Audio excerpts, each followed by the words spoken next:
You're listening to the Dollop on the All Things Comedy Network. This is a By American History podcast. Each week, Macho Dave Anthony. I like this. You can't handle what you're doing. Get your dumb face. Read the story from American You're killing yourself. To his friend. Gareth Reynolds, who has no idea what the topic is going to be. It's not Mas Macho. No, it's not Mas Macho. No. No, nope. Es Pico Amelito. Pito. No. Dave. Pico? No, Pico's almost a salsa. So you might want to... Pequeño Amelito. You should probably just start the song. Little boy. And called it, quote, his jam pad. Jam pad? I'm the fucking hippo guy! Dave, okay. My name's Gary. My name's Gary. Wait. Is it for fun? And this is not going to become the Tiggly podcast. Okay. This is like anarchy! On a 5-part coefficient. My room's aflame! Now hit him with the puppy. You both present sick arguments. No sleep till hippo! No sleep till hippo. Action part. Hi, Gary. No. Nicely done, my friend. No. Broder in the court. Gareth, we have upcoming dates. Do it. I said Gareth. Great. Yeah. You corrected me when I say the right way. Yeah, I'm sorry if I've been hurt. The Dollop will be in Irvine on August 15th, San Diego on August 16th, San Jose on September 11th, Sacramento on September 13th, Boise on September 14th, Madison on October 18th, Milwaukee on October 20th, and then we go to Europa. We'll be in Stockholm on November 10th. We will be in Oslo on November 12th. Did I say it right? Yeah, you Oslo? said it. Oslo, yeah. Oslo? I think Oslo. We're probably doing it wrong. Amsterdam, November 13th. Glasgow, November. I already got wrong. Glasgow. Glasgow. Hey, Glasgow, me. Glasgow. Yeah. November 4th. I just called. Like when you throw a football through the window, the Glasgow. I just called Stabtown. November 14th, Manchester. Scotland is the stabbing capital of the world. You didn't know that? I didn't know it, but it's one of those things where you hear it, you go, of course. Manchester, November 15th. Somebody get me tickets to Manchester United. London, November 16th. Birmingham, November 19th. Cardiff, November 20th. Dublin, November 21st. And Copenhagen, November 24th. Boom. I will, leading up to that, I will be on tour this summer. I was in North Carolina this last weekend. It was a great time. Dave will tell you, I held someone's bag. This weekend, I'll be at the Vermont Comedy Club in Burlington, Vermont. That's June 13th through the 15th. I'll be at the Comedy Attic in Bloomington, Illinois, June 20th through the 22nd. Comedy Off-Broadway, Lexington, Kentucky, June 27th through the 29th. July 19th through the 20th, I'll be at Laugh Boston, which is in Boston, actually.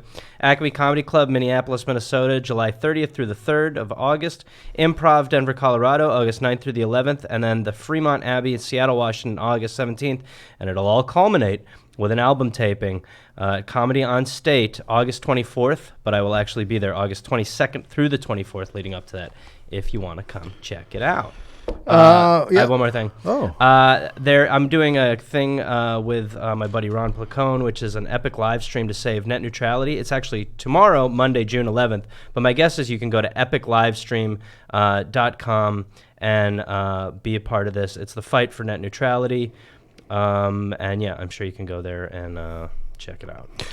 So a couple of podcasts to push. I have a podcast called The West Wing Thing with Josh Olson, who's an Oscar-nominated writer, and we talk about The West Wing and how it has affected governing. And it turns out that's not that great.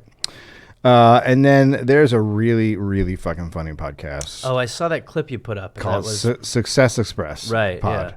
yeah. Success Express Pod. It's really fucking funny. Okay. I want people to check it out. Okay. I don't even know the guys. It's just fucking hilarious. Well, then we should also say that James Adomian has the Underculture. I don't know if you've heard any of that, but that is dynamite. Yeah. It's insanity. Also and then I have one called Point versus Point. And if you want to watch any of the video of us doing this podcast for whatever reason, if you want to see what we look like, which is a letdown, I'll tell you that much, you can go to the All Things Comedy YouTube channel, which is now up. Ew, we're icky. This podcast is sponsored by Casper. Casper's new hybrid mattresses. Getting my dad a Casper. Are you? Yes. Fuck yeah, you are. Well, they have a new hybrid mattress that combines the pressure relief of their award-winning foam with durable yet gentle springs. Now, you have a Casper, I do. and that's why you're getting your dad a Casper. Yes. Because it's awesome. 'Cause And it's a good product. You sink into it, don't you? You do. In the morning, there's 2 sink spots in your bed. I don't think One from you and one from your heavier cat than you. He is- outweighs you? He's lost a tremendous amount of weight. He still outweighs you. He's lost a lot of weight. We almost would, if we were to box, we would be in the same class. Casper products are cleverly designed to mimic human curves and probably cat, providing supportive comfort for a all Casper. kinds of bodies, including very large cats. The Casper. original Casper mattress combines multiple sportive memory foams for a quality sleep surface with the right amounts of both sink and bounce. Boom. And there's a lot of bounce. And a lot of sink. You need both, baby. Breathable design helps you sleep cool and regulates your body temperature throughout the night. Is that how you feel? I would say there are a couple times in the night I wake up and I go, why do I feel so regulated temp-wise? It comes in that box and it opens up, right? And That's it the best. puffs. Yeah. It's all downhill from there. Let's be honest. puffs When up. you open a It's the box. best thing. Whoa! Yeah. Hassle-free returns if you're not completely satisfied. You can be sure of your purchase with the Casper's 100-night risk-free sleep on it trial. So get $50 towards select mattresses by visiting casper.com/dollop using dollop at checkout. That's casper.com/dollop and using dollop at checkout. Terms and conditions apply. We are, of course, also brought to you by FabFitFun. Gareth, the 2019 FabFitFun Summer Box is on sale now. Let's do it. Yeah, I mean, we're both fans. Yeah. Well, our ladies are fans. Your mom. Who's my lady? That's comfortable. The last one, they had a purple face mask. Oh, yeah. So I went in. My wife was opening it up, and I went in, and I tried to reach in to pick something up, Yeah. and she slapped my hand away. I was like, It get does- out. This is my box. It does do something to it. It really does. It does something to the brain. It does something to the brain. Yeah, they I've seen enjoy it not just with my mother, but with other women, and they are.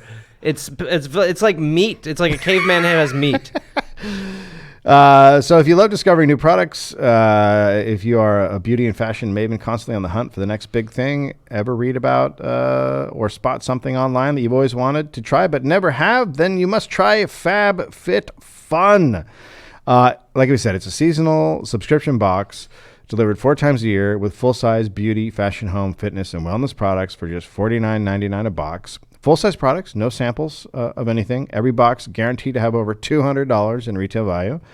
The 2019 summer box retail value is between $269 and $467. Fantastic value. Many products, individual value is more than the entire box. Great for discovering new brands and products, as I said.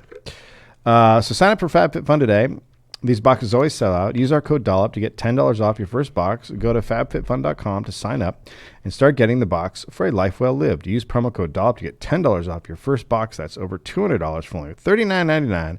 Go to fabfitfun.com and use code Dollop to get $10 off your first FabFitFun box. And then, of course, well, say you're a guy. Oh wow, it's been a while since I heard about this guy. And say you went to another country, and Okay.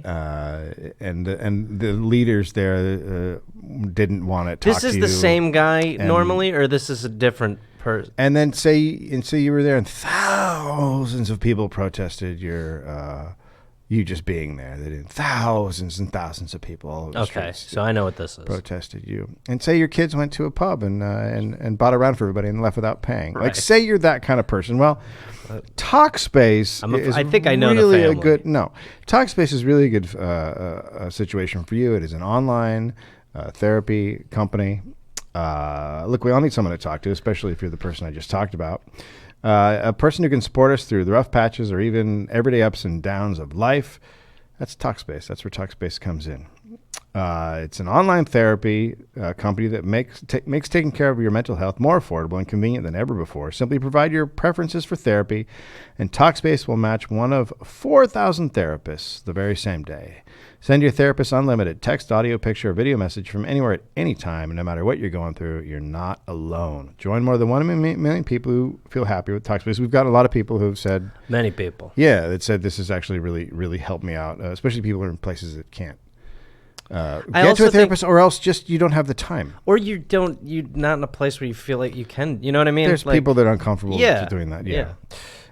It's convenient. It's easy to use. It's affordable. Talkspace has more than 4,000 licensed therapists who are experienced in addressing the challenges we all face. To match with your perfect therapist for a fraction of the price of traditional therapy, go to Talkspace.com. Make sure to use the code Dollop to get your first week free and show your support for this show. That's Dollop and Talkspace.com. Anything else you want to say? Anything you want to talk about? I think I know the family you're talking about. Sorry? September 9th, 1890, year of our Lord Jesus Christ. Harland David Sanders was born on a farm near Henryville, Indiana. Okay. That's about 15 miles north of the Kentucky border. Okay. Boy, I really don't know how this country is set up. Whenever I hear what's close, this is a different time? Right now, we can tell you that based on what I just said, Indiana is above Kentucky. Right. But do they touch today? Yeah, they haven't moved. Okay. See, that shocks me. That's the same thing with like people are like, yeah, it's right near like how Pittsburgh or this is not Pennsylvania is near Ohio. I was like, wait, what? How? You've never looked at a map? I think I've looked at a map. Yeah. Even today, I had to look where Vermont was, and I was like, oh, wow. Like if someone put a map in front of you and said, label every state, we're going to do that. It would not go well. We're going to do that that'll be for Patreon. That's it's going to be like, it's going to be good. There's going to be 8 Indianas. And then after that, we'll do the world. Oh, dude, go fuck yourself. We ain't doing the world. Be like, so all this is China? I think so. Is it not? I'm not sure. He described Henryville as a community where, quote, later he did, a man usually had only one suit that he got to get married in, then he put it away and didn't have it on again until they laid him out in a casket. That's perfect. That's the perfect amount of suits. It is 100%. You wear it 2 times, and one of those times you're dead. Yeah. Perfect. Yeah. No notes. His father, Wilbur, was a butcher. His mother was a Christian, was a strict Christian, constantly warning her children of the evils of alcohol, tobacco, gambling. Right, so kind of a fun mom. His parents had 2 more kids, a boy and a girl. When he was 5, his father died, came home with a fever, and that was it. He was out. Yep. See ya. Tell you what, someone comes home with a fever, you're like, I don't like his chances. Yeah, it's not going to happen. Yeah. If it's before 1900, for sure, you're out. His mother, Margaret, then had to go work long hours at a local canning factory. I read somewhere that she would sometimes do 3-day shifts in a row, but I don't know if that was true. 3-day shifts? Yeah. She would have to be at the canning factory for 3 straight days. Well, back then, nobody cared. Just work? Yeah. It's not like today where people are like, hey, we want to have you aware, and we'll pay you a lot of money to not work a ton of hours. Well, except like doctors, today. Where they're like, you should still work 40 hours straight. Or every industry in America. At 5, Harlan started to look after his siblings because his dad was dead, his mom's working, cooking the meals, doing the whole thing. Quote, we didn't have any babysitter, but we got along fine. We knowed enough not to burn down the house. So I'm guessing that there wasn't a lot of time for English. Well, yeah, I mean, it doesn't sound like it really... Yeah, that's fine. I understand. Yeah. When Harlan was 12, his mom remarried, and they moved to Indianapolis. He did not get along with his stepfather, and within a year, he left home. How old is he? He's 12? He's 12. Okay. He's out. Right. Sure. For 3 years, he bounced around Indiana, working various jobs. Farmhand, horse carriage painter, streetcar fare collector. Even went to school for a bit when he was living on his own, but he dropped out in the 6th grade. Quote, the teacher started us on algebra. She kept saying X equals the unknown quantity. That didn't sound no good to me.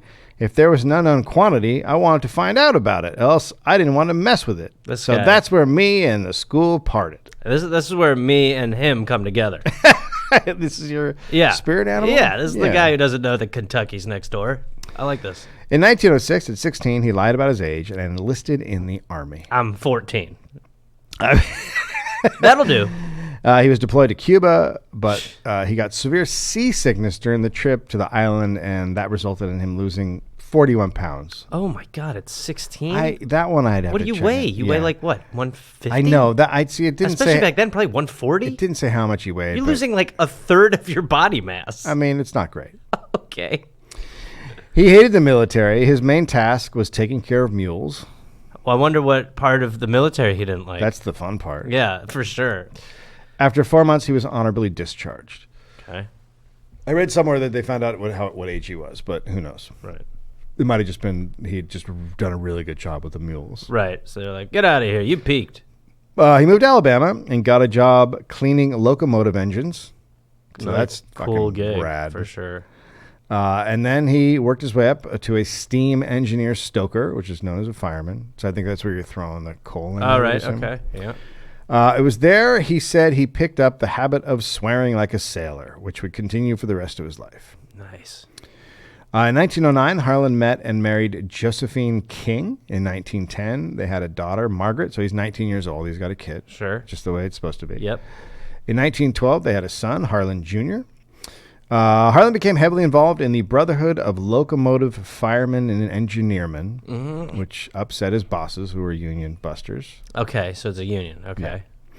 They used a brief recurrence of his motion sickness to fire him. So he would get motion sickness once in a while, and so when he got motion sickness... Wait, what would he get motion sickness from? From being on the train. Oh, boy. So he was really... It's not a great job for him, but he loved it. No, It was the job he wanted. Is this the story of Dramamine? So after that, he got a job in railroad track maintenance, but he didn't like it. He wanted to work on the trains. He kept getting seasick. He's seasick on the Walking tracks. around. Oh, God. But he wanted to work on trains because they gave him, quote, the feeling I was sitting on top of the world. Mm-hmm.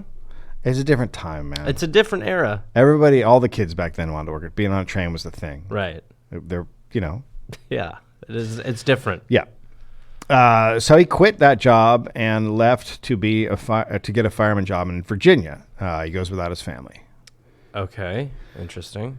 Maybe he was going to bring him back along later or Sure. whatever, but his wife was upset with him Yeah. and said he It's not normally how it goes. It's not? No. Well, what if you're on a baseball team? Yeah, that's different. You come home. It's just not the same thing.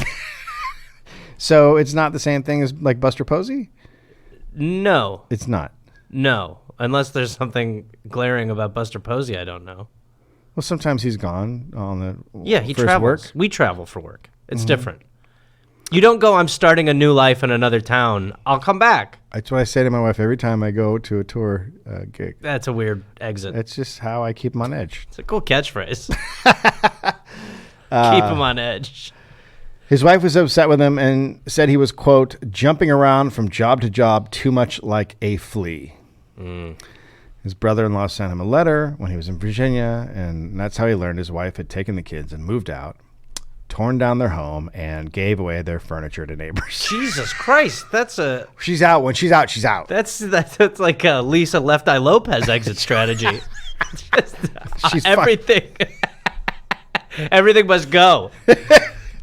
So that's an amazing thing to find out via letter too. Yeah. Oh, this is a fucked up letter. Yeah. Like, Wait, what? yeah. I mean, watching someone read that letter, whatever it is, man, you're overreacting. What happened? She tore my house down and sold all my stuff. Well, that's crazy. That's not. That's not normal. Is she left eye? She's Lisa Left Eye Lopez. Oh no, that's a bad one. Yeah. She said it was because of the job, right? And Harlan, quote, well, after a while, I got so homesick to see my family, and especially the children, that I thought up a plan to kidnap them. Cool. Logical next step. It's is where you to go. Kidnap your kids. It's where you go. Yep. Well, apology or kidnap? It's easier to kidnap. Yo. You eat less crow if you kidnap. 100%. I mean, the look on her face when you're apologizing. You Oh, can't give her the satisfaction. worst. You can't give her the satisfaction. Now, the look I want to see is her knowing her kids have been stolen. I'll tell you what, I might give away a bunch of that furniture on the way out, too. Take those kids and throw the ottoman to the neighbors. Quote, A heavy wooded area was on one side of the home in Jasper. My plan was to lie in them woods until the children came out to play. Then I'd pick them up and head for the railroad station. Is anyone keeping track of the possible trauma this causes children? When you're like, hey, our dad's been lying in leaves, and now he's stealing us.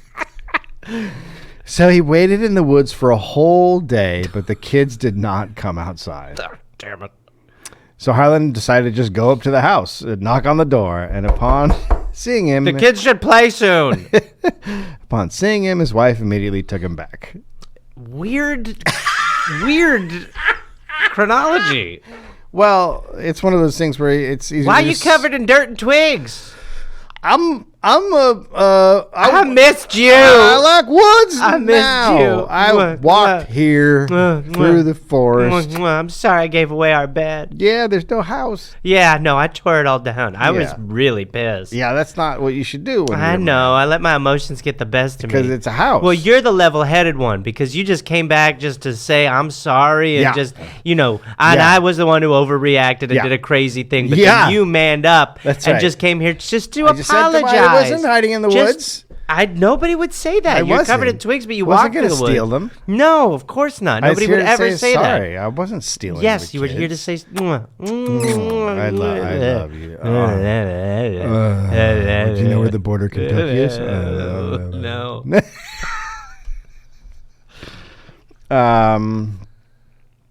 So then the family moves to Tennessee because he got a fireman job. Okay, so this time he's like, why don't Now- we all go to Tennessee? I've learned. Wouldn't that make a ton of sense to all of us? But then he pretty quickly got fired because he got in a fist fight with an engineer, Okay, which happens. sure, yeah, of course. So they moved to Little Rock, Arkansas, where Harlan got another fireman job. Okay, And he also started studying law via correspondence, right? Through letters, like you're supposed to. As you're supposed to get a law degree, you do it through letters. Letter law. letters. The letter of the law. Have you heard of Letters that? from lawyers or letters Huh? pertaining to. Yeah, letters come, they have law on them. And that's how it works. Okay, yeah, well, I guess. That's how my dad got his law degree. And from what I remember, he's not a lawyer. No, Right. He is a dog watcher, Right. sitter watcher, walker. He walks him also. Sure. Yeah, So he's sort of a dog lawyer. he's a dog lawyer. That's right. Okay. Your Honor. Rest my case. Just throw a bunch of little bacon strips on the ground. All right, we should get out of here. I think this is what we call a hung jury.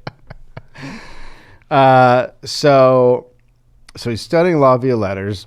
I don't know what it means either, but Sure, he's reading a bunch of letters about law. I'm sure back then you just see some in a magazine, you sign up for it, you get sent things to study the law. Sure, yep. Yeah.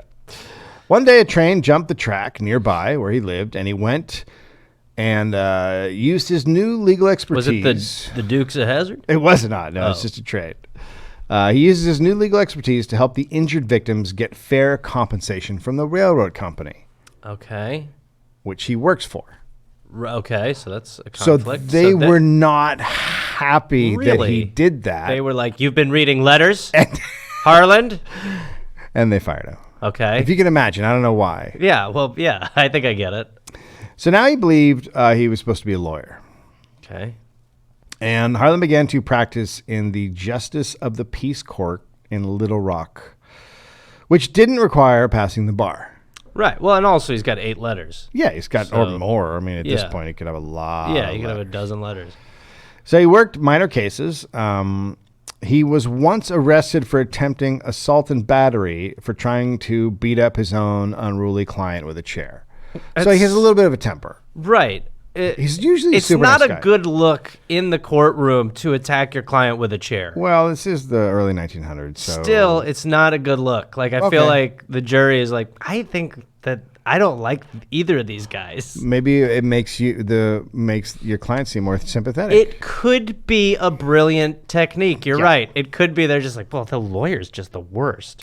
We feel really bad for him. Not guilty. Harlan got a case he thought he could easily win, but then the judge ruled against him. This left his client bankrupt, and Harlan got no money. Now, the Arkansas State Senate at the same time was considering a bill to severely limit the powers of the Justice of the Peace Court.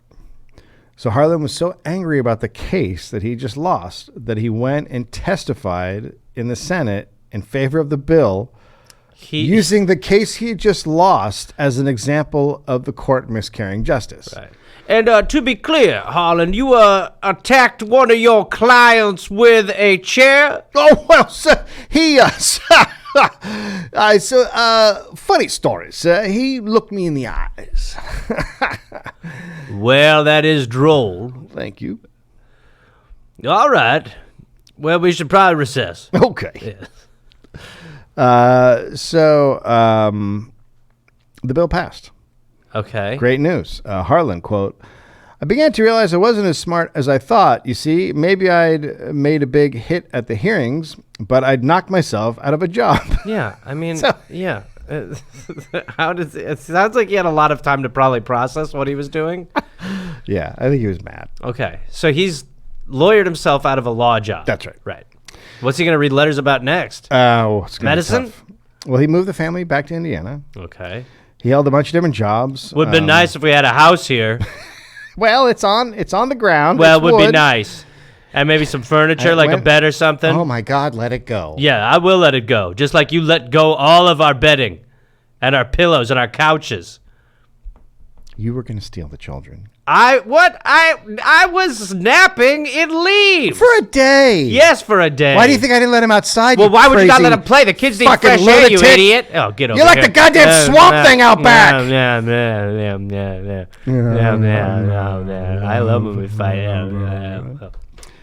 He worked at a flour mill, at an insurance company, as a ferry boat operator. Mm-hmm. He sold lighting systems for farms. He was a secretary of the Chamber of Commerce of Columbus.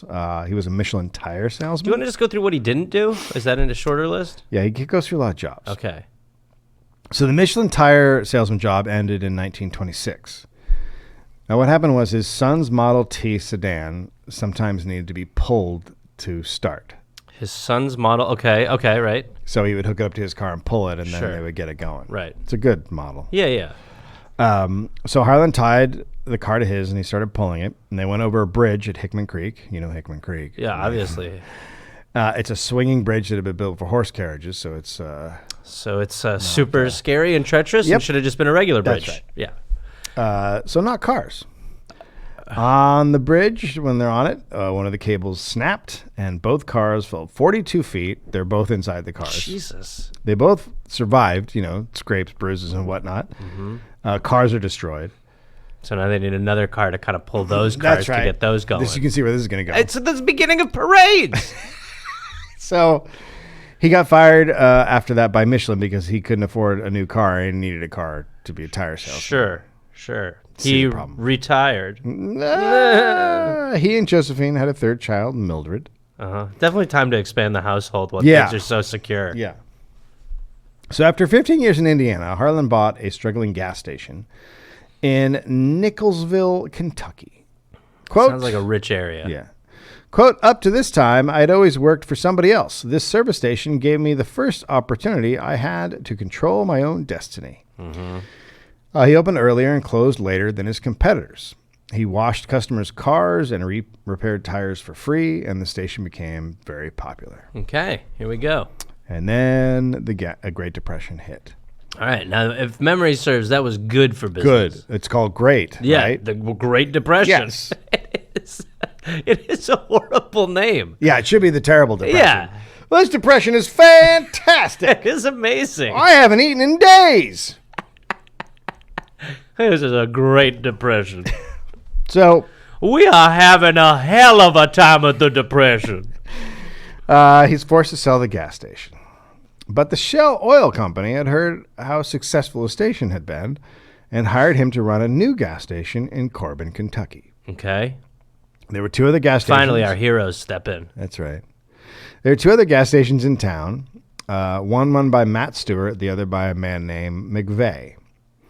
Harland said McVeigh was, quote, one of them old mountain boys. He had a pet pig beside the corner of the service station and kept water in a puddle so the pig could wallow in it. Well, we now have a leader for my favorite person in the story. It's a different The man time. who pig puddles. Yeah, you got to have a pig puddle. Yeah.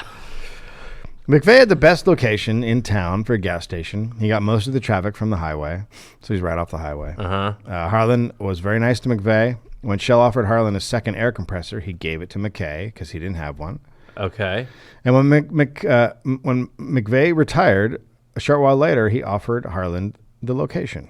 Okay. Interesting. So Harland moved to the. What about the McVeigh. pig? Is the pig I don't know if included in the location? I didn't hear anything the else puddle? about the pig. I assume McVeigh took his pig. Interesting. That would be fucked to not take your pig. I agree. The pig should go. Harland moved to the McVeigh lot, and then he went around and painted ads on all the barns with 100 miles of Corbin. And he chose barns rather than billboards because, quote, down in that country, hunters was always shooting up roadside signs. But no hunter is going to come along and shoot the dot over the I in the hole or the O knowing there's a mule inside.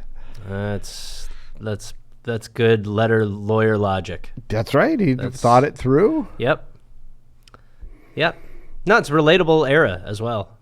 So Matt Stewart's gas station is now his only competitor. Okay. And What does he have? A horse? Mini horse? We don't know about his animal situation. Teacup pig? No, we're not sure. So one day Stewart painted over one of Harland's barn ads. Now, he's painting? Can you just paint on people's barns? I think he gets permission. Oh, okay. That's good. So Stewart paints over one. Harland's furious. And he threatened to, quote, blow his goddamn head off. Okay. So this guy goes from 0 to 60. Yeah, he kind of does. I'm noticing. Yeah. Okay. He should just steal his kids. Yeah. That's how you That's get back. usually what he does. Yeah. That's a good play. So he went back and repainted his ad on the barn over Stewart's. So are we having a paint off? Seems like it. Wow. A little while later, Harland was meeting with two Shell Oil district managers at his gas station when they heard Stewart was back painting over the ad again. Oh, my God. So they grabbed their guns. Jesus. It's fucking serious business, man. You don't paint over a dude's ad. It just seems a little much. There's still mules inside. I don't know if you want guns. And Harland and the managers headed for the barn. Stewart's up on a ladder. When he saw them coming, he jumped off and started shooting at them. Okay. He killed one of the Shell managers. Jesus God. My God. This is just dark stuff. And Harland and the other Shell manager shot back, and they hit Stewart in the shoulder. Harland and the How do you explain to a man's family that he was killed over a barn ad? Back then, barn ads are fucking serious. Yeah, business. okay. If it'd be like your husband was killed over a barn ad, they'd be like, okay, I get it. Well, at least he died doing what he loved.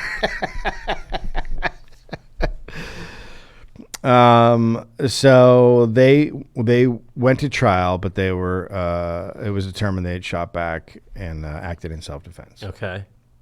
Stewart was found guilty of murder. Yes. Well, he murdered a man. Yeah. Right. 2 years later, he was murdered in prison, supposedly by a deputy sheriff who had been paid off by the dead manager's family. So that's a good ending. Oh, wow. Jesus. Yeah. Well, you got to have justice. Yeah, sure. Yep. Yeah. Harland now had the only gas station in town. Yeah, well. That's how it works. Right. You shoot the other guy, and then he dies in prison. Yep. That's just how you drew it up. That's in the oil playbook. That's right. His gas station's a huge hit, open 24 hours a day. Harland always went the extra mile for his customers. He even drove around. You need me to kill someone? I'll do that. I have a track record of being involved in murders. A couple degrees away, but I still don't have a problem with it. You want me to do your windshield, check the tires, and shoot that kid in the back seat? Yeah, you can actually leave the windshield. Okay. Just boosh. There you go. Thank you.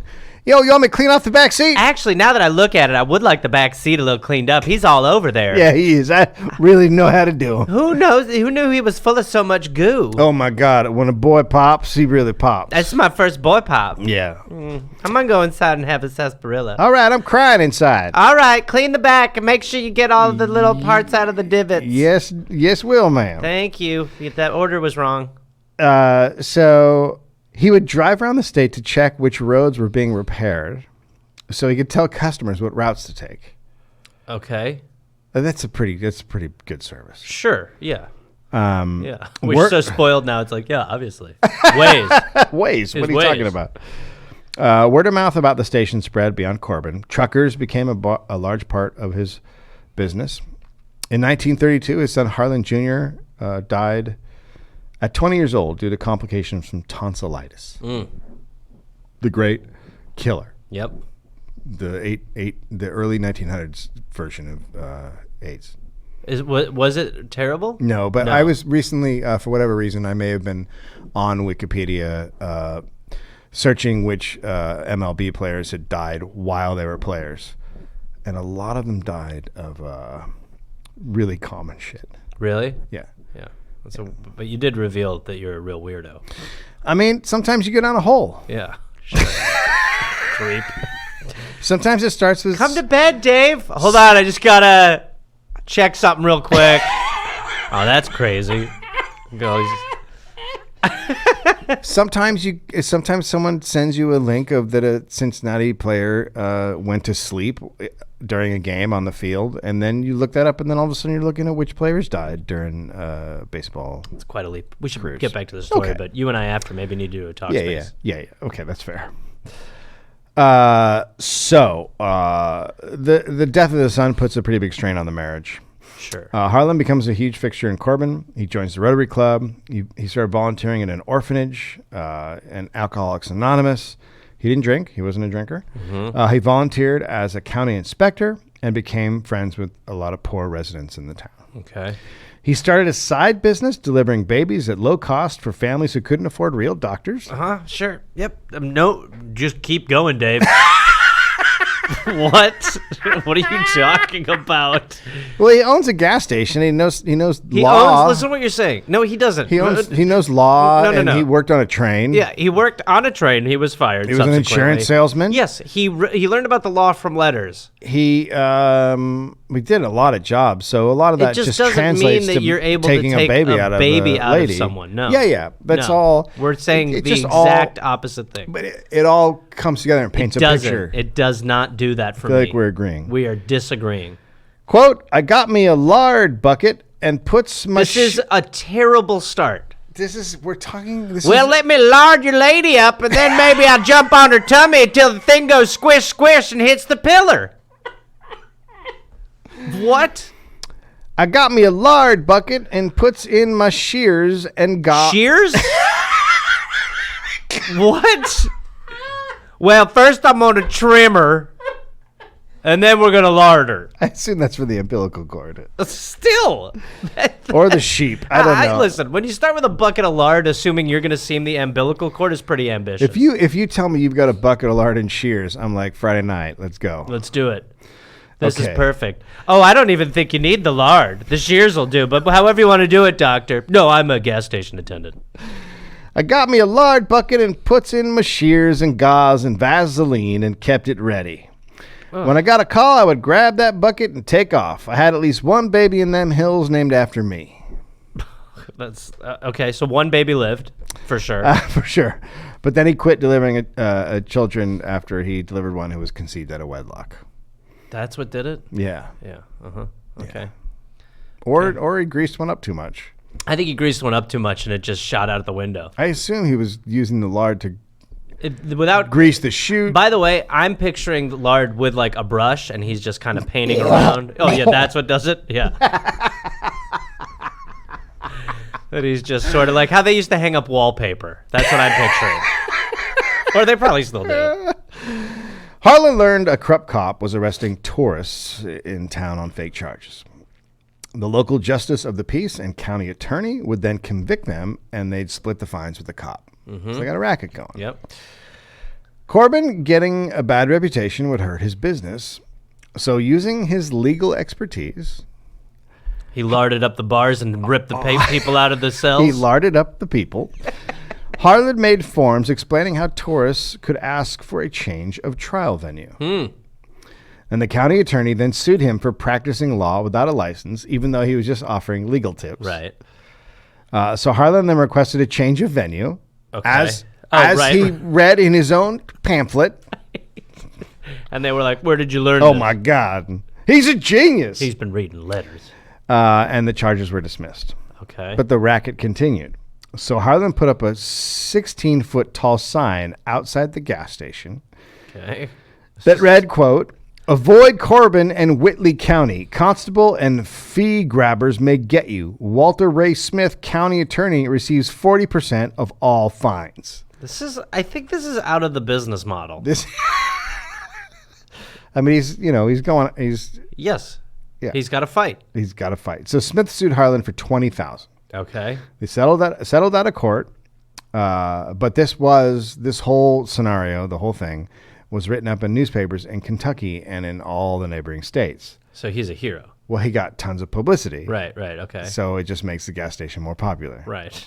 So business starts booming. Okay. Interesting PR. Yep. And he got an idea. He would combine food and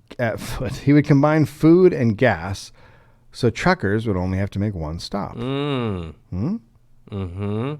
So this is where boiled peanuts came from. This is when gas stations started to serve egg sandwiches for some reason. And now it's the rolling hot dogs in a 7-Eleven. Well, we should thank this guy for being the guy who gave us the rolling hot dogs in the 7-Eleven. And diarrhea. Big time. Yeah. I mean, anytime you're behind someone at a 7-Eleven who's like, also a dozen wings, you're like, buddy, listen. It's fucking... This is they're everywhere else is better to go. It's fucking death. You're Everywhere watching else death is better roll to go. around. Well, look at that hot dog covered in everything. They don't look like hot dogs. They're hot dogs covered in just shit. Yeah. I call them pigs in a puddle. That's a callback, you asshole. I know it was. Come on. I know. I was giving you nothing for it. Yeah. I need you. Aaron, can you step in? So he cleared out a small room in the gas station and filled it with his family's dining room table and 6 chairs. Okay. This is just how restaurants works. Yeah. This is how you start a restaurant. It's not, you need okay. a chair and chairs and a table. So is he talking about selling food, Yeah, or he's he's gonna sell talking food. about He's gonna make having food. family suppers in the back when people are loading up? He's gonna make food and sell it. Okay. And he thinks he needs a table just because. Well, you gotta have a place to sit for the people. Exactly. It's a Thank you. restaurant, Right?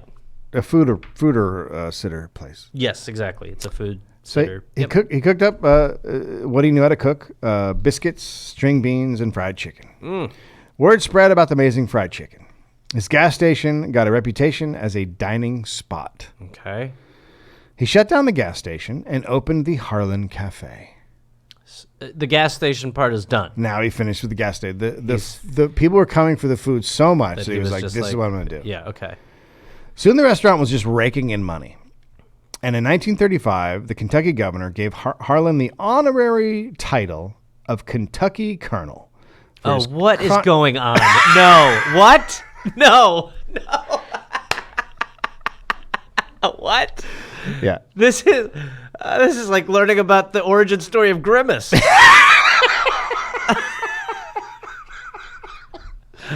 Okay. So he gets that for his contribution to the state's cuisine. And it's not a big deal to get that title. There are thousands of Kentucky colonels at that point. Sure. He didn't think much of it. So in 1937, he bought the lot next door and turned it into a 17-room motel. Okay. So now he's got a motel and restaurant. It's called the Chicken Inn. Which were called the Harland Court and Cafe. Okay. Huge hit. Okay. Part of that was because of Jim Crow. Okay. Jim Crow was actually a pet crow that an early motel guest had owned. And Harlan liked the crow's antics and bought the crow from the customer. Wait, what? A guy was staying in the motel, and he had a pet crow. Holiday Inn. And Harlan liked how wacky the crow was, so he bought him. Okay. It's another attraction for the people. Try some fried crow. It doesn't talk. That's me talking. I'm Harlan now. Now that I know who I am. So here's what the crow would do. The customers would put Crows are super smart. So I'm smart, sure that very smart.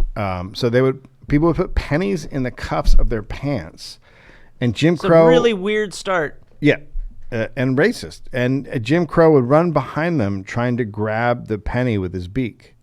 So he would chase them and try to grab the penny out of their pant cuff. So the reason why it's named the crow is named I Jim assume Crow because it's black.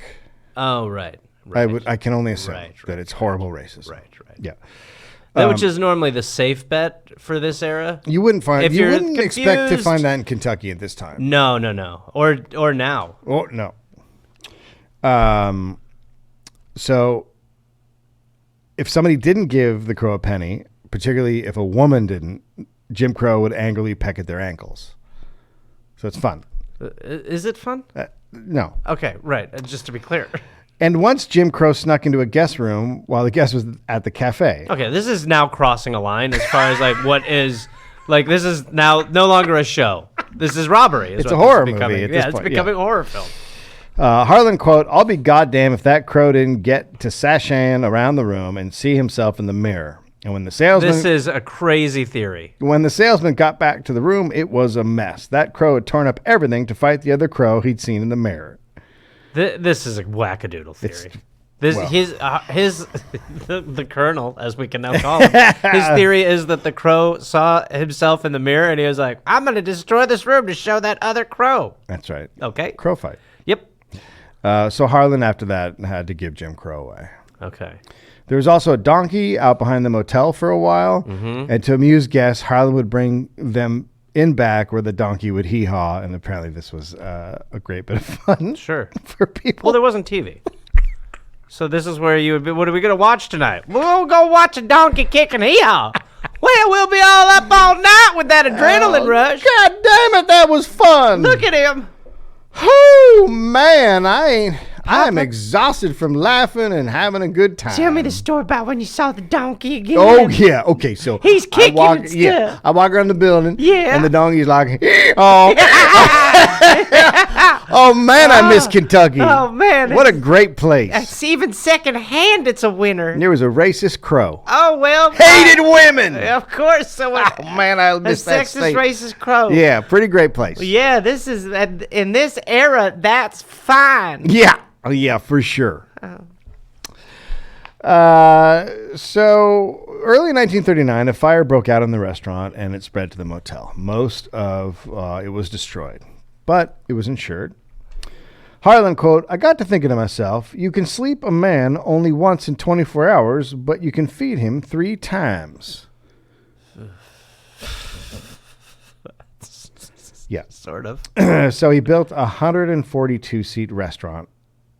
Motel's gone. Okay. What did he call this establishment?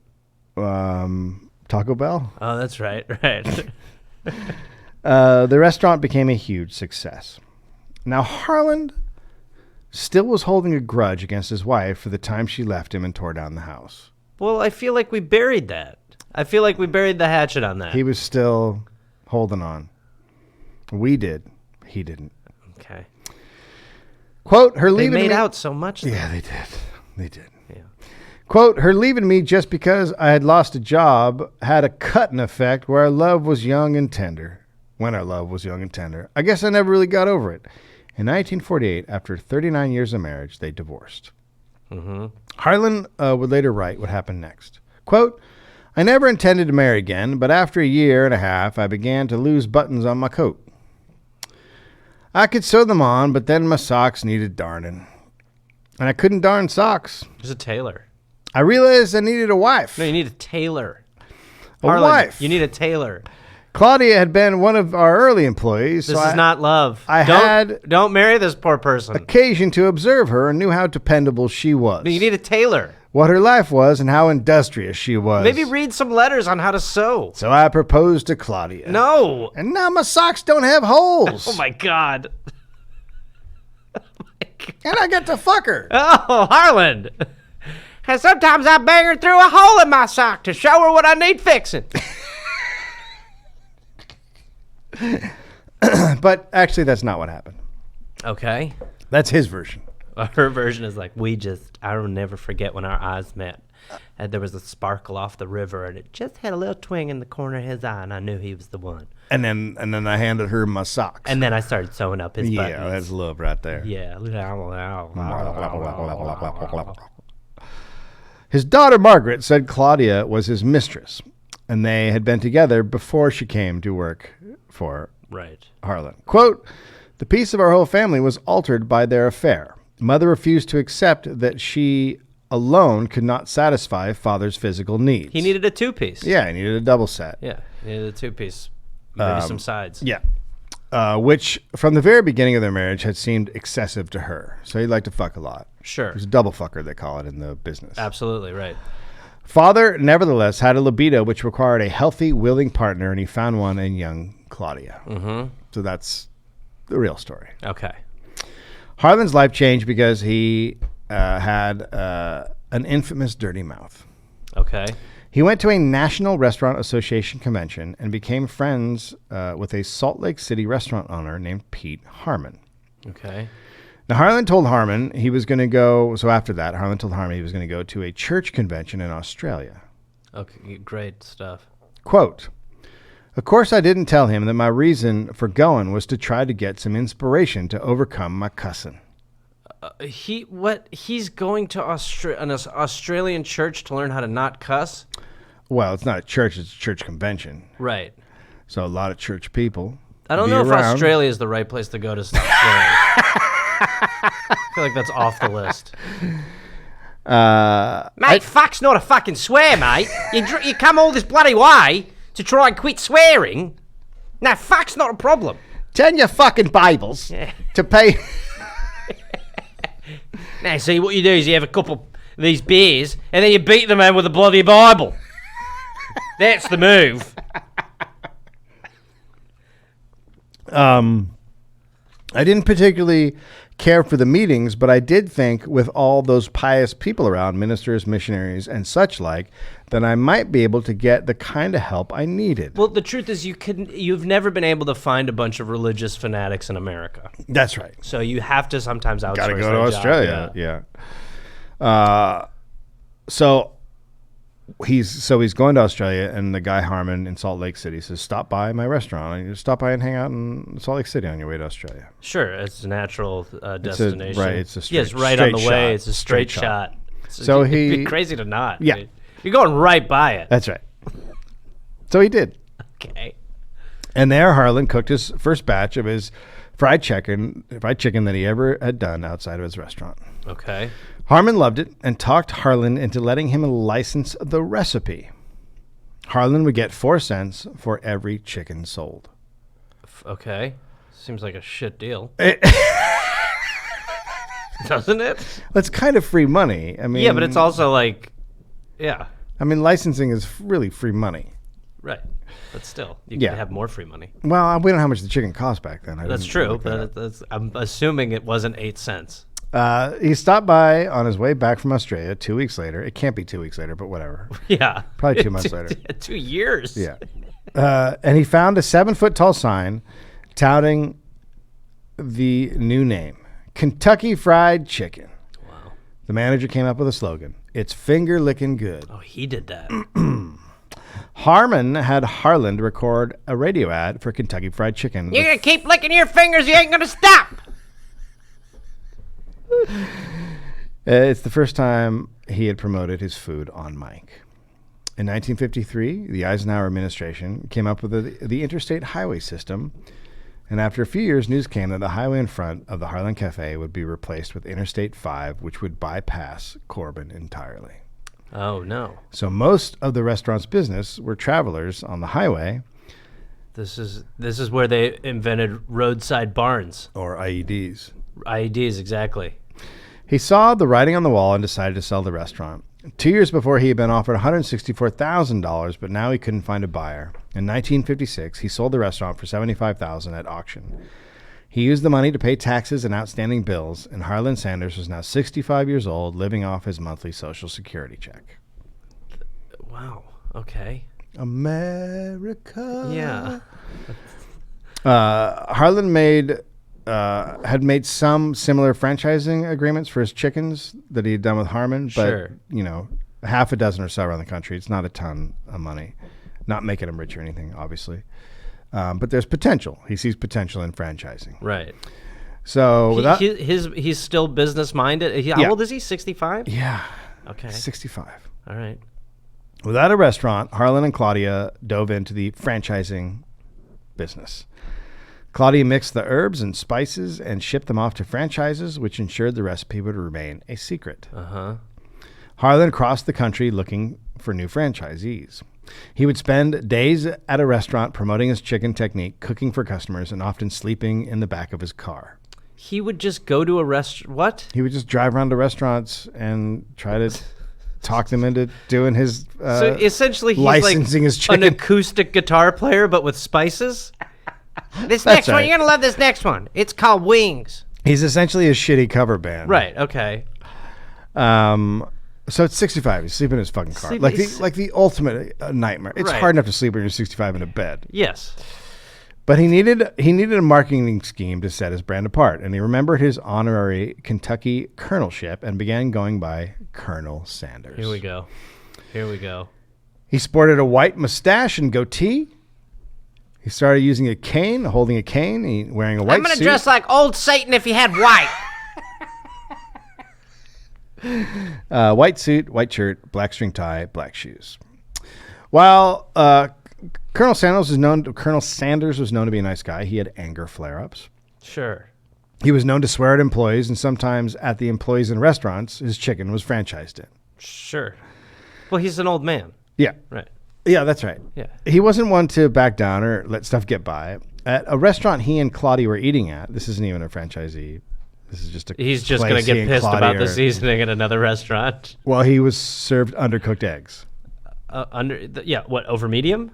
See where this is going. Well, he had asked for them to be flipped over and cooked on both sides. Uh-huh. They didn't come that way. Sure. They were runny. Sure. So he requested the waitress they should be cooked more. And the waitress returned really quickly, and Harland wasn't buying that they had been cooked. He flipped them over and found out that the cook had not cooked them at all, but just flipped over the eggs on the plate.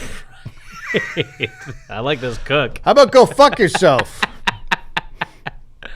So Colonel Sanders stormed into the kitchen holding the plate and said to the cook, quote, You just flipped them. You didn't do what you said you're gonna do. You son of a bitch, you think you're smart turning those eggs over on my plate? He threw the eggs at the cook and hit him in the chest. Jesus Christ. The cook came at him with a knife, and What? Harland picked up a stool and backed out of the kitchen, swearing at the cook the whole way. What? I'm gonna lion tamer my way out of here.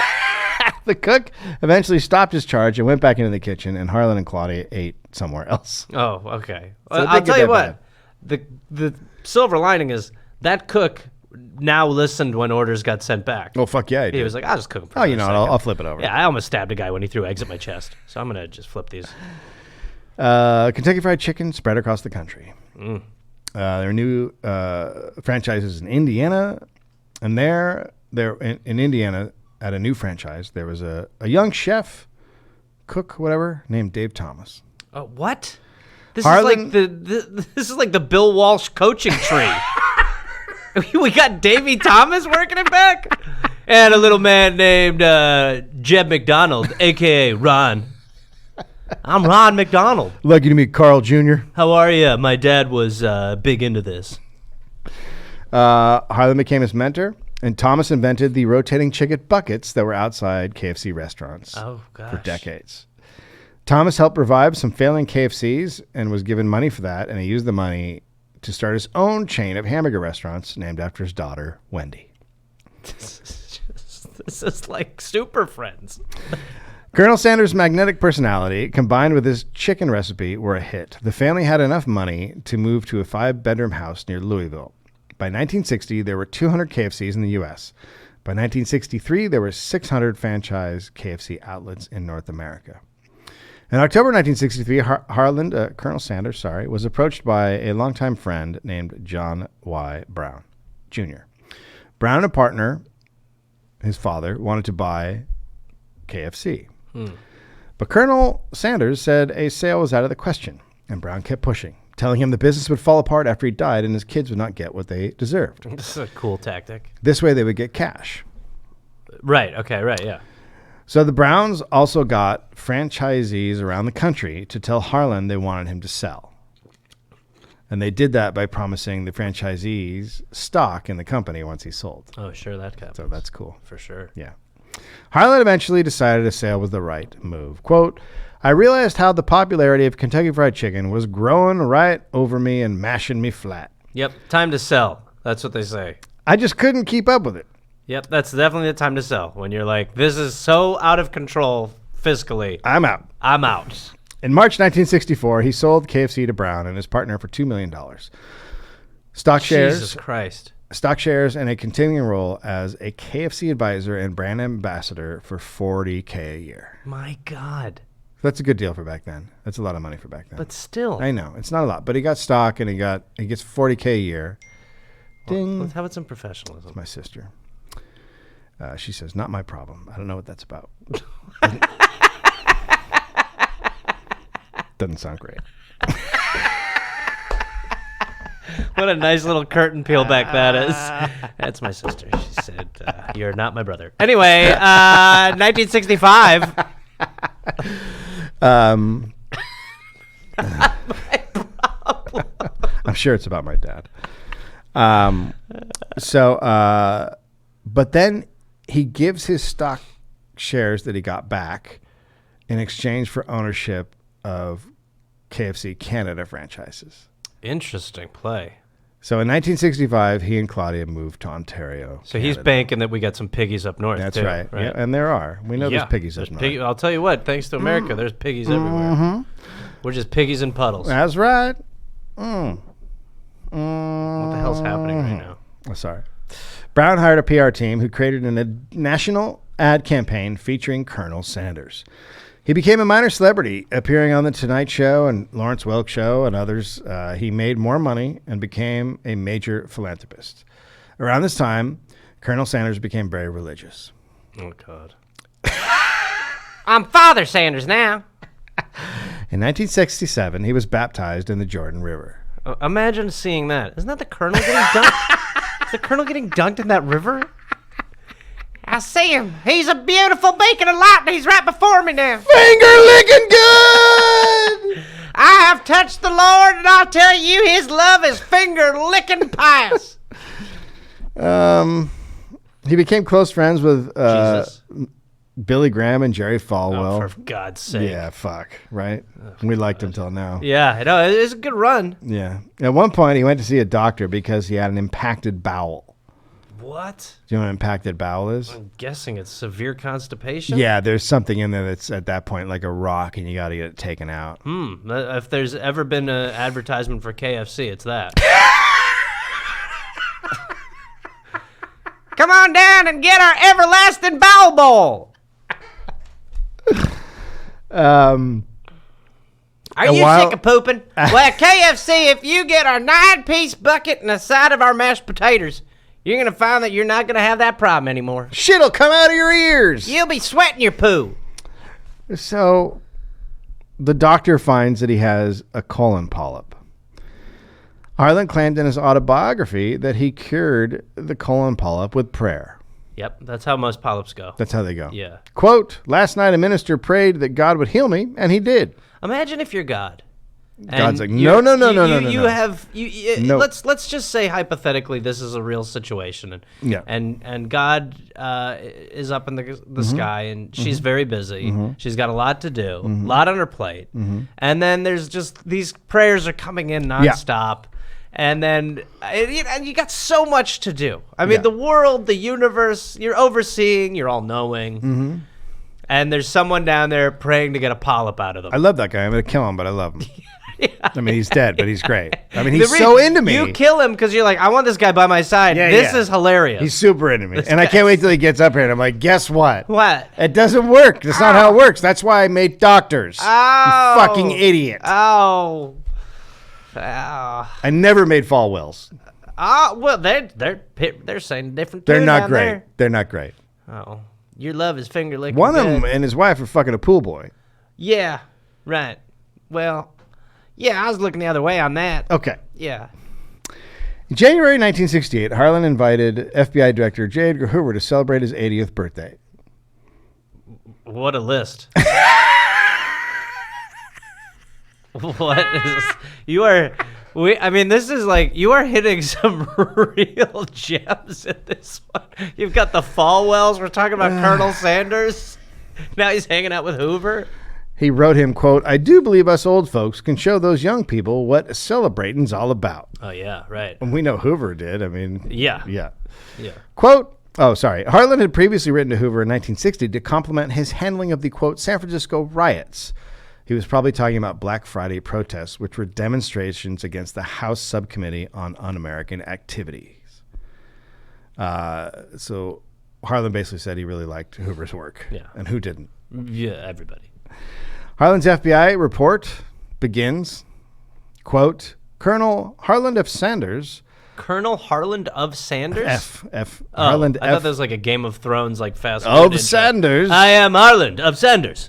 We've come down from the Chicken Mountains. But can I just point out that they're calling him Colonel, and his name is not Colonel. The Colonel's, he's not an actual He's a colonel. In the colonel. FBI report, they're calling him Colonel. He's He's not a colonel. He's a colonel. There's no chicken army. Oh, you don't know, KFC. United States Army of Chickens. You don't know. Quote, Colonel Harland F. Sanders has not been the subject of an FBI investigation. And then that sentence is followed by 2 paragraphs of redacted text. So, interesting. Makes me think he definitely was never under surveillance. So, at one point, J. Edgar Hoover's FBI was investigating Colonel Sanders. It sounds like it, yeah. Is it finger licking good?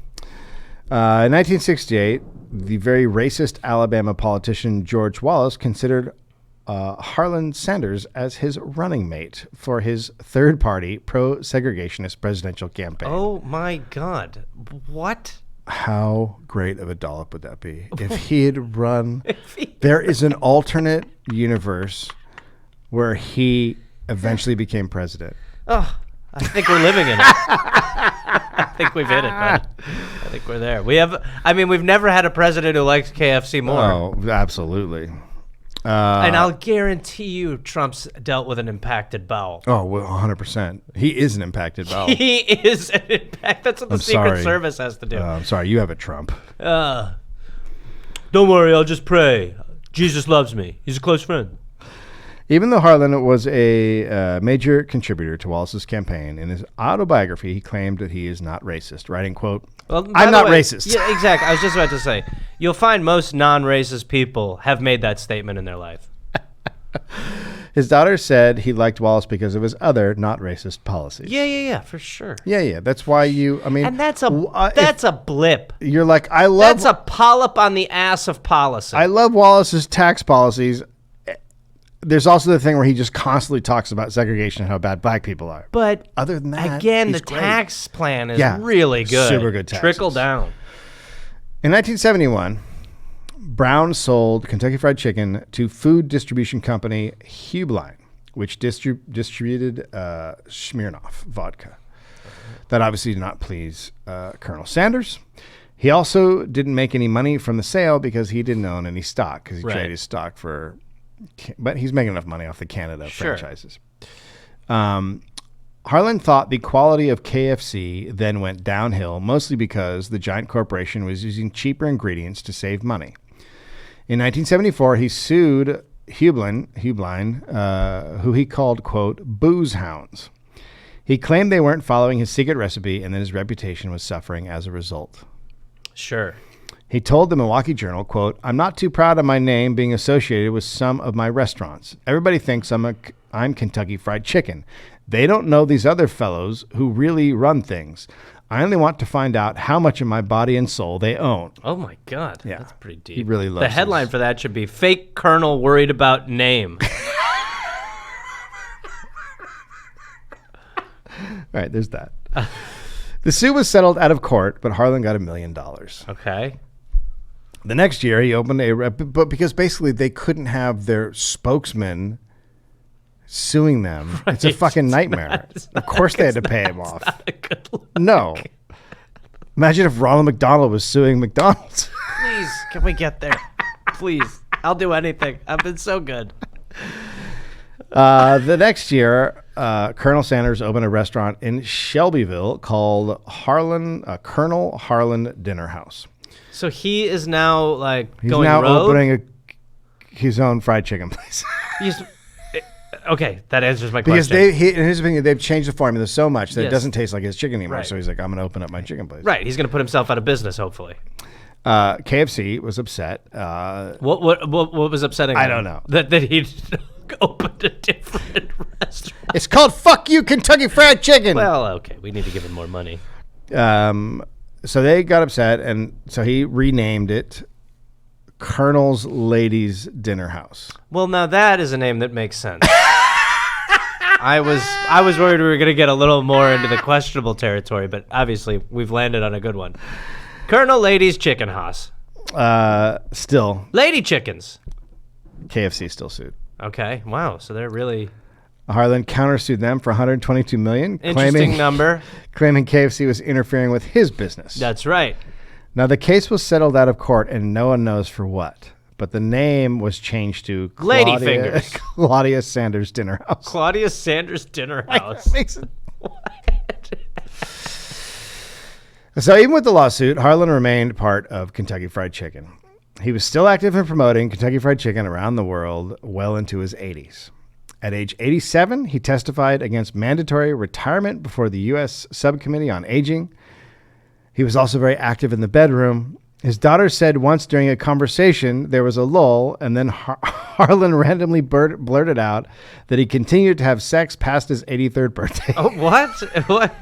That's how you break a lull. With your daughter. That's how you break a It's lull. quiet. Don't say it. It's quiet. Don't say it. Don't say it. That's very You know, quiet. I'm still fucking.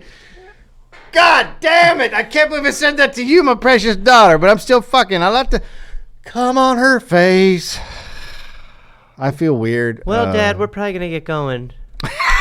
Have some chicken. No, I don't want to touch anything you've touched. Special sauce. No, you're a dirty, dirty man. I shouldn't have said that thing about fucking, right? Without question. Take care, Pop. See you at Christmas. I'm still fucking Shut that window. anal. Oh, hurry, get in the car. Get the kids in the car. One time I got pegged. They went in me. That's where that polyp came from. Do you know what pegging is, honey? That's where they put it in you. Mashed your potatoes. See y'all soon. I can't sit down on account of my butt's hurting from getting pegged so much by your mom. You know, I drank your mom's piss once. Did I mention that? I'm sorry, we just didn't have nothing to talk about. I thought I'd throw out a subject. We have a variety of sexual experiences. I watched Dave Thomas fuck your mom in a barn. That's where he came up with the idea for the Baconator. Don't tell Wendy. Don't let Wendy know any of this, but I'm Wendy's real dad. I've seen Ronald McDonald 69 your mom while I was whacking off into a curtain.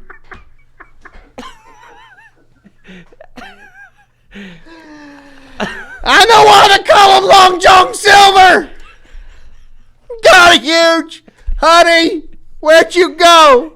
She left 2 days ago. Oh my God, I've been screaming out here on the Yeah, front you've been porch. screaming for 2 days. Holy shit, I feel weird. Yeah. You should eat. Oh boy. Yeah.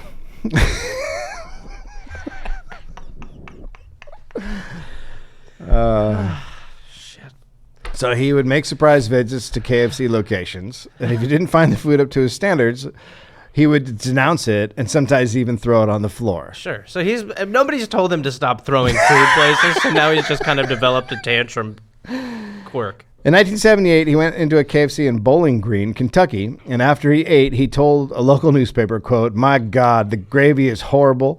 They buy tap water for 15 or 20 cents 1,000 gallons, and then they mix it with flour and starch and end up with pure wallpaper paste." Jesus. The owner then sued for defamation. It's amazing how much he's getting sued by himself. The case was dismissed. Obviously, the company's in a tough spot because the Colonel was the face of KFC, Right. but he's still talking shit. He's like 90 now, so Yeah. we'll just wait this one out. KFC's public relations chief during the latter part of the 1970s was a black man, and he said Harland liked to play a joke when they traveled together. Oh, God, no. Quote, "In the case with me traveling with the Colonel, I always sat in back, believe it or not, and he sat up front with the driver. And what he would do when he got to the motel where we stayed, he jumped out of the car and ran to go to the back to open the door for me, and then he'd run ahead to the hotel and guide me through the door, and he would carry the bags." Okay. Once a doorman said to the public relations chief and Colonel Sanders, "I know the guy who opened the door is Colonel Sanders." And Harland said, quote, That's my son, but we don't talk about that. Oh, wow. So maybe not as racist or having like a good sense of humor. I don't know. It's hard He's definitely to tell. making fun of the times, right? Yes. He's definitely blowing people's minds. So there's a George Wallace, but then Sure. I'm still. Right? I'm not over the Jim Crow. I know. And this guy really liked him. I don't know. You know, Yeah. it's complicated. Yeah. Yeah. But overall, I'd say he's probably racist. Yes.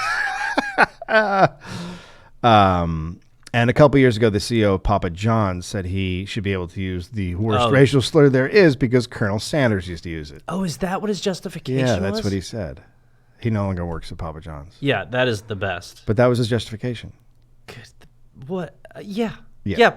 Yes, that's right. Good point, Papa John. Yeah. Oh, yeah. Sorry, Papa John. He said Oh, that on, is it 2017? he said that on like a conference call. Yeah. Yeah. Yeah, and then went back down. Yeah, right. No, and then was like, what do you guys mean? Colonel I said, Sanders I'm sorry. should say it. I'm sorry. Oh, what? Kentucky Fried Chicken's bad now?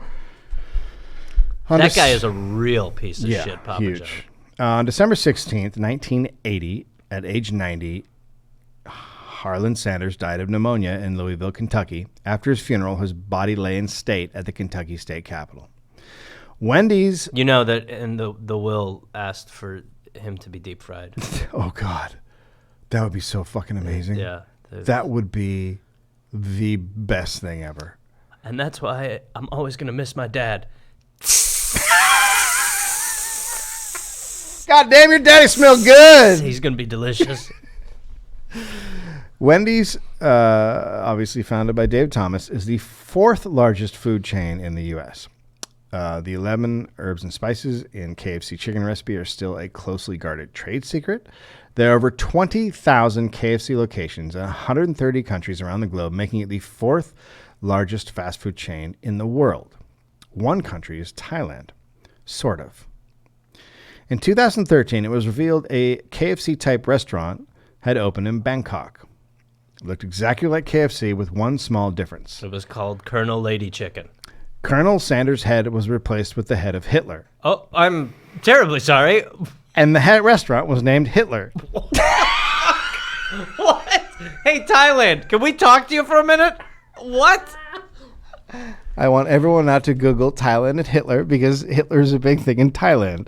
What? A British expat said, quote, "Nobody quite knows what to make of it. I went in for a bite last week. Well, why would you go in? Who's going in? And got some fried chicken. What? Which was pretty good. No. I asked the guy behind the counter why it was called Hitler. He just shrugged his shoulders and said the owners had thought it was a good image." What? KFC's parent company, which is now Yum, issued a statement saying they found it distasteful and were considering legal action. A month later, the restaurant had changed its name to Mussolini's. Come down to Idi Amin's. Changed its name to H-Lur. Oh, okay, so better. And is the head this little rotating Hitler? Oh my God. Colonel Sanders is currently being played by different actors in ads, including Reba McEntire. Oh my God. What the hell? Jesus God. Well, quite a story about the Colonel. Obviously. Yeah.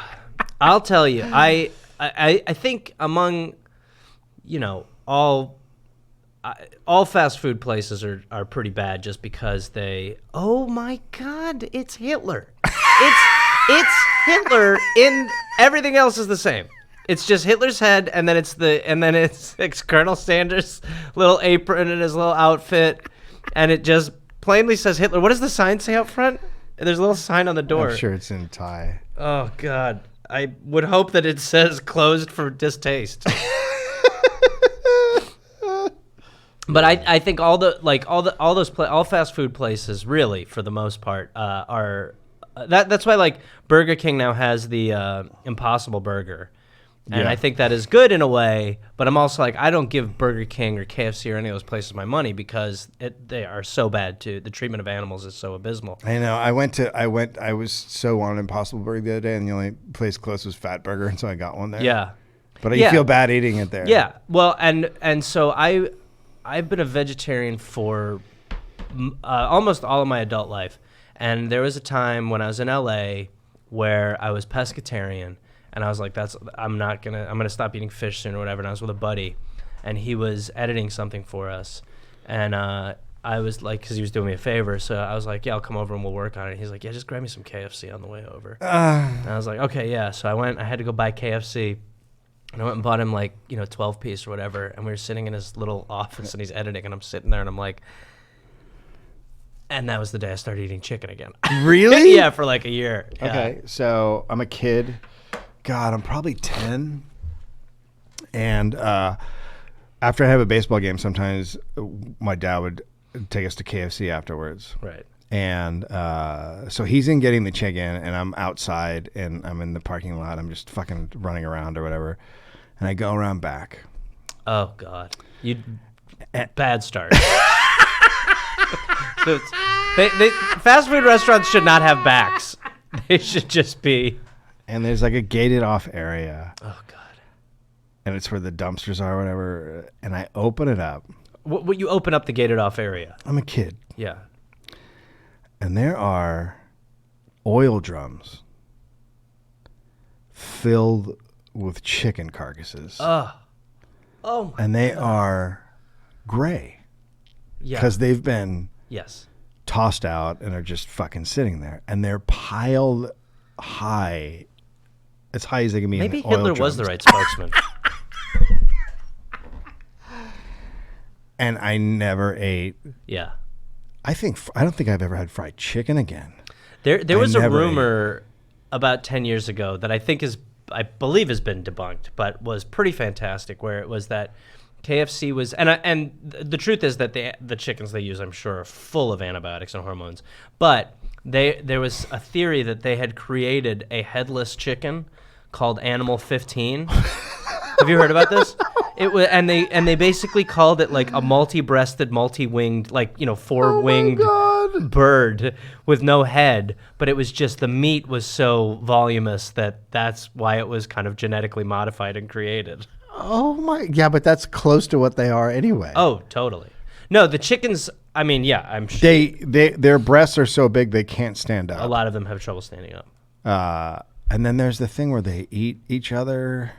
Well, the conditions for how you house animals for factory farming is crazy. Yeah. And chicken coops is especially like Tyson chicken and stuff like that. They now gnarly. have rules and they, I mean, talk about having like your foot on the throat of farmers and stuff. Yeah. Like these farmers are not allowed to report to people about what's happening, and to the point now where they're so worried about investigations that they have the chickens are not allowed any light in the so people quote can't look unquote in. coop. Yeah. So that no investigators can actually look in and see what's going on. And then there was actually a thing last week where they were showing I can't remember what the fuck the company's called. It's called Fair Oaks, I think. Oh yeah, you put that up. Fair Oaks factory farms, that the treatment of the animals is, I mean, it's barbaric. Yeah, it's what you would expect, but seeing it is also very, very crazy and very sad. And a lot of those chicken farmers are now becoming vegetarians because they're so fucking mad at the chicken companies. And we're talking about chicken farmers that are essentially becoming indentured servants. No, you have no choice. Yeah. Really, if you're them, because you're like, you did start in the meat production business, and it used to be with meat production, probably when he started his business and stuff, these chickens were chickens. They were actually like chickens, and they were roaming, and they, and you would eat them, and that is a process that people can make their own choice on. But it's become monstrous. It is morphed now into torture. Yeah. Total torture. No, the way the animals are treated is fucking insane. Yes. So now that and then of course the farmers don't want to do it, so then they're forced to do it, and it's just crazy. That whole system is fucking bananas. Yeah. Well, that's what happens when 6 companies run everything.